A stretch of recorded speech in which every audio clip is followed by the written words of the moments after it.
You are strapped into a seat. Your body is pressed against the spacecraft. Your hands are still. Your helmet is locked. Outside the window, there is nothing you recognize. No road, no building, no horizon. Then, the engines ignite. The entire spacecraft begins to shake. Not like a car, not like an airplane. The vibration travels through your entire body. Your chest feels heavy. The sound is enormous. And for the first time, you realize something. You are not watching space anymore. You are going there. The vehicle begins climbing. The pressure increases. Your body is being pushed deeper into the seat. And somewhere inside your helmet, you hear the calm voice of mission control. Everything sounds normal, almost reassuring. But there is one thought you can't completely escape. If something goes wrong now, there is nowhere to pull over. There is no emergency exit. There is no road home.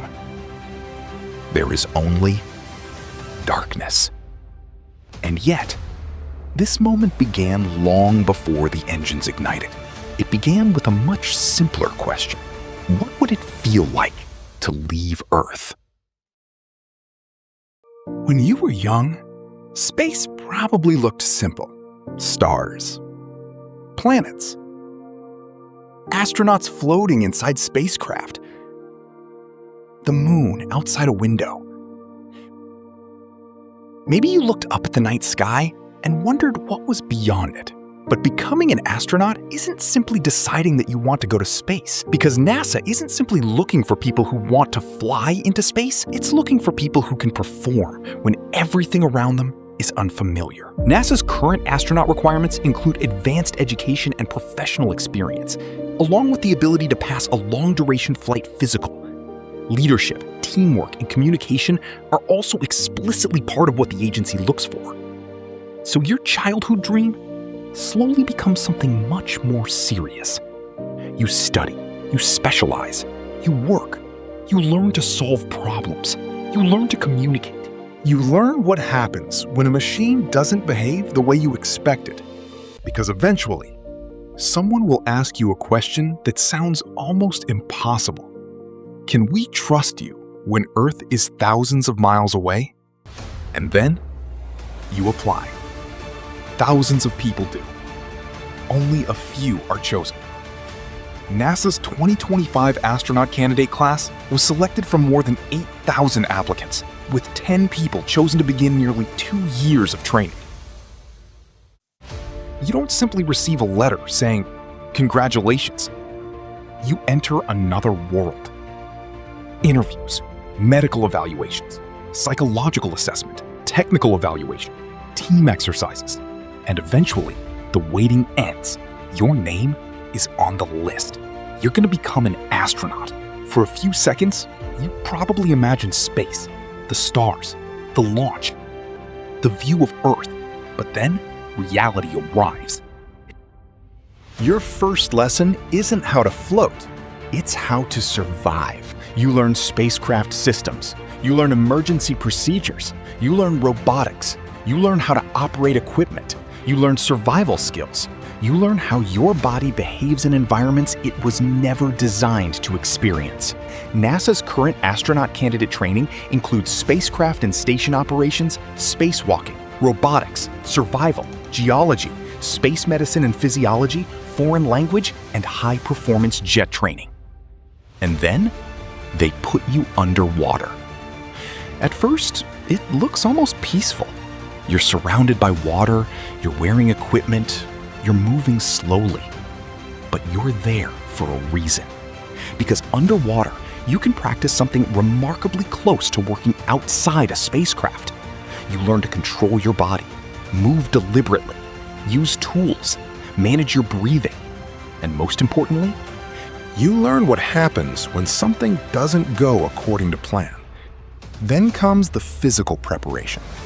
Your body has to become stronger without becoming unnecessarily heavy. Your cardiovascular fitness matters. Your muscles matter. Your coordination matters. Your ability to stay calm matters. Because one day, you may have to perform complicated tasks while wearing a spacesuit that is essentially a spacecraft wrapped around your body. A spacesuit isn't simply clothing. NASA describes the extravehicular mobility unit as effectively a one-person spacecraft designed to protect an astronaut from the hazards of space while allowing mobility. And when you first wear it, you understand why. Every movement takes effort. Every adjustment matters. Your hands are inside gloves. Your vision is limited. Your body is surrounded by equipment. And outside, there is nothing. No oxygen, no atmosphere, no room for a mistake. But you're not ready yet, because there's another environment you have to learn. Microgravity.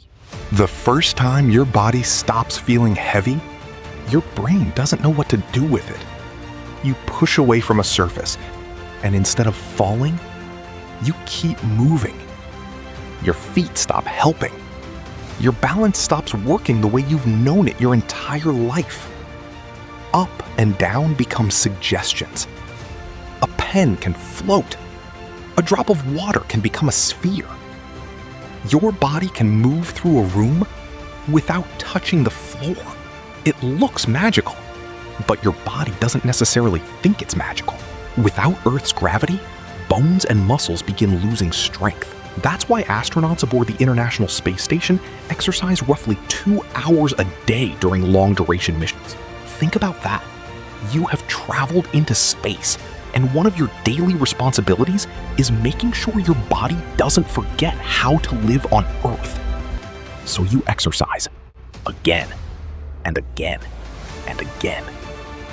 Not because you want to become stronger, because you need to remain strong enough to come home. Eventually, training ends, and there is nothing left to simulate. The mission is real. The rocket is real. The spacecraft is real. And this time, you're actually going. You sit inside the capsule. Your suit is secured. Your restraints are tight. The final checks begin. You hear voices, numbers, procedures. Everything is controlled. Everything has been rehearsed. And yet, there is one thing nobody can rehearse perfectly. The feeling. The engines ignite. The spacecraft climbs. Your body becomes heavy. The ground gets smaller. The atmosphere changes. Then, suddenly, the violence stops, and something impossible happens. You are floating. For the first time in your life, you are no longer standing on Earth. At first, you laugh. Maybe everyone does. You push yourself away from the wall. Your body floats. Turn. Your hands reach for a surface. You move again. It feels like a dream. But then, you look through the window, and everything changes. Because Earth is below you. Not a map, not a globe, not a picture. Earth. A thin blue atmosphere surrounds it. Clouds move across oceans. Continents stretch beneath you. The horizon curves. There are no borders, no traffic, no buildings you can recognize. From here, the arguments that consume people on Earth become almost impossible to see. And suddenly, you understand something. You spent your entire life looking up at the stars. But from space, you start looking back.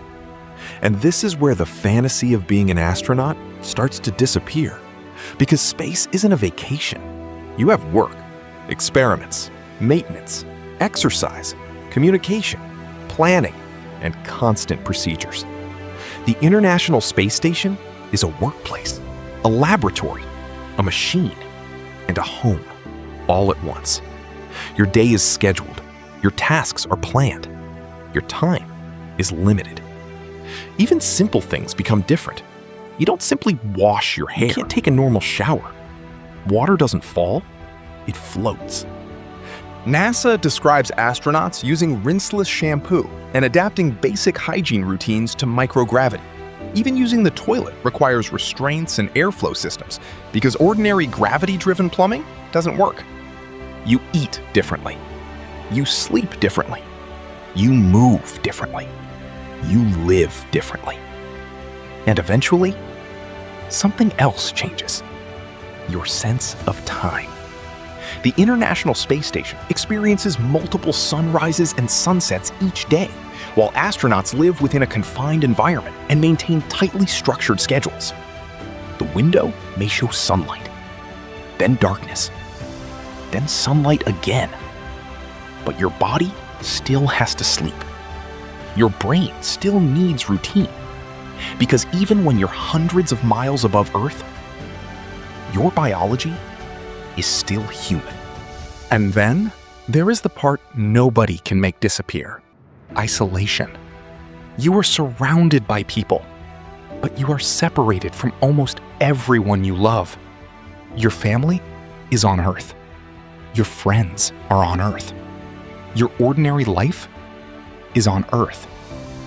You can talk to them. You can see them. But you cannot simply walk into the next room and hug someone. You cannot go outside for fresh air. You cannot decide that today you want to go home. NASA specifically studies mental well-being in space because confinement, demanding schedules, microgravity, and altered light-dark cycles can affect crew performance and well-being. And perhaps that's the strangest part. You can see your home without being able to touch it. Then, your alarm goes off. Another day, another task. You push yourself out of your sleeping area. Your feet never touch the floor. You move through the station. You check your schedule. You begin working. And eventually, the extraordinary becomes ordinary. The thing you've dreamed about your entire life becomes your morning. That may be the strangest transformation of all. You stop thinking, I'm in space, and start thinking, I have work to do.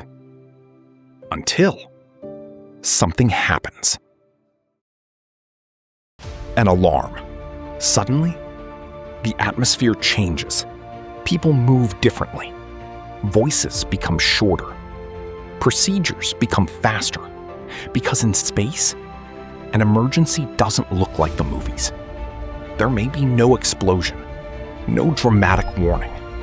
It may begin with a number, a pressure reading, a system alert, a communication problem, a smell, a sensor. Something isn't right. And now, all those years of training have to become instinct. You don't panic. You identify. You communicate. You follow procedure. You solve the problem. Because your life and the lives of the people around you depend on the ability to remain calm when your brain wants to do the opposite. This is why astronaut training is so demanding. Not because space is beautiful, because space is unforgiving. And eventually, you get the assignment every astronaut imagines: a spacewalk. The hatch opens, you move toward it. Your suit is sealed. Your equipment is checked. Your oxygen supply is on. And then, you step outside. There is no air, no sound traveling through the vacuum, no wind, no ground beneath you. Just your spacecraft and Earth and an enormous amount of nothing. Your body is attached to the station. Your hands move carefully. One tool, one task, one procedure at a time. You look down, and suddenly, your work becomes almost impossible to comprehend. Because beneath you is an entire planet, and you're standing outside of it. For a moment, you stop. Not because the procedure tells you to. Because your brain needs a second to understand what your eyes are seeing. The planet is below you. The atmosphere is thin. The darkness around you is absolute. And you realize this view will belong to you for only a small part of your life. You cannot stay here forever. Eventually, you have to go home. And perhaps that's when the meaning of the entire journey changes. Because you spent years trying to reach space. You thought the destination was the point. But from up here, Earth looks different. Small, fragile, connected. And you begin to understand why astronauts often describe the experience of seeing Earth from space as transformative. You went up there to study the universe. But somewhere along the way, you started seeing home differently. And then, the mission ends. The spacecraft separates. You begin your journey back. This time, you're not climbing. You're falling. Faster and faster. The atmosphere approaches. The spacecraft begins heating. Outside the window, the environment becomes violent. The vehicle is protected by systems designed for this exact moment. But you still know what's happening. You're returning to the place you left. The place you spent your entire life calling normal. And then, gravity returns. At first, it doesn't feel normal. Your body has spent months adapting to microgravity. Now Earth is pulling on everything again. Your body feels heavy. Your muscles feel different. After long-duration missions, astronauts can find Earth physically strange. NASA notes that the planet can feel heavy, loud, and unusually still during readaptation. You take a step, and suddenly, walking feels like work. You look around. Trees, buildings, people, wind, rain, noise. All the things you stopped noticing feel extraordinary. You take another step, and for the first time in months, you feel gravity. Your mission is over. The cameras are waiting. People want to hear what space was like. They want to know what you saw, what it felt like, whether you were afraid, whether the view was beautiful, and you will try to explain it. But eventually, you realize something. There are experiences that language cannot completely carry. You can describe the blue Earth. You can describe the silence. You can describe floating. You can describe seeing the planet from above. But the experience itself belongs to the person who lived it. And perhaps that's the hidden reality of becoming an astronaut. The hardest part wasn't leaving Earth. It was returning. And realizing you had changed. You came here expecting to experience the life of an astronaut. The rocket, the spacesuit, the weightlessness, the spacewalk, the view of Earth. But perhaps the greatest part of this life wasn't reaching space. It was discovering what Earth looks like when you're finally far enough away to see all of it.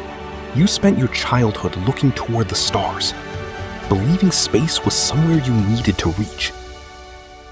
Then you finally reached it and looked back. And suddenly, the thing that seemed small wasn't the universe. It was everything you once thought was ordinary. A sunrise, a room, a conversation, a person waiting for you. gravity beneath your feet, air in your lungs, a planet beneath you that you once thought was simply home, until you left it and saw what home really was. Every life changes the way we see our own. Until next time, step inside.